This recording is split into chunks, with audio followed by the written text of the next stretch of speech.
I'm 17, and my dad told my sister and me that our uncle, his husband, and their dog, a husky, would be moving in with us. They completely moved in about a month ago, and my sister and I have both been stressed out since. Mainly, we are stressed for several reasons, and I will state some of them. 1. Our house is one story with a basement, and not very big at all. Point 2. We only have 3 bedrooms technically, but we had to turn another room into a bedroom, so we could all have our own rooms. Point 3. We only have 2 bathrooms and 1 shower. Point 4. My dad, who I'm pretty sure has ADHD, though undiagnosed, has multiple unfinished projects going on. He constantly overwhelmed with everything he has to do, which makes things more stressful for me because I have to do extra stuff he doesn't save time for. 5. I have a job and am already worrying about school. Point 6. We were taking care of 5 dogs in our tiny house with 5 people already living there. Point 7. I have taken on multiple more responsibilities since they moved in. Point 8. My dad is extremely bad at time management and communication. I could go on, but fast forward to 3 days ago. My mom, divorced from my dad, had us at her house this week, and we told her how stressed we were about the living situation. She thought it would be best for us to stay with her more often to reduce stress. It used to be 50-50, and she suggested switching to 70/30. I want to make something clear. I have an extremely hard time going to people about my feelings, especially when I think they will react poorly.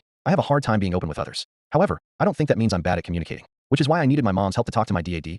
Why mom realized we were stressed. I have trichotillomania, and she noticed. I was pulling my hair out again and asked about it. I told her and then asked for her help, trying to make my dad understand. So, my mom reached out to my dad, and he responded very poorly. We went to his house yesterday and had a conversation with him. I tried to explain exactly how I felt. He got livid and said he was ashamed that we didn't come to him first. Before going to our mom, he low-key hates my mom. He said we were inconsiderate to our uncles and should have been more hospitable, that we should have cared more about their feelings instead of focusing on ours. He told us to stop being selfish and self-centered. He called us princesses and said good luck in life if we can't get over our own feelings and emotions. He then proceeded to kick us out, that I'm currently with my mom and will be here until I don't even know. So, A.I.T.A.H for not going to my dad and telling him how I felt before going to my mom. Or was I right to ask my mom for help?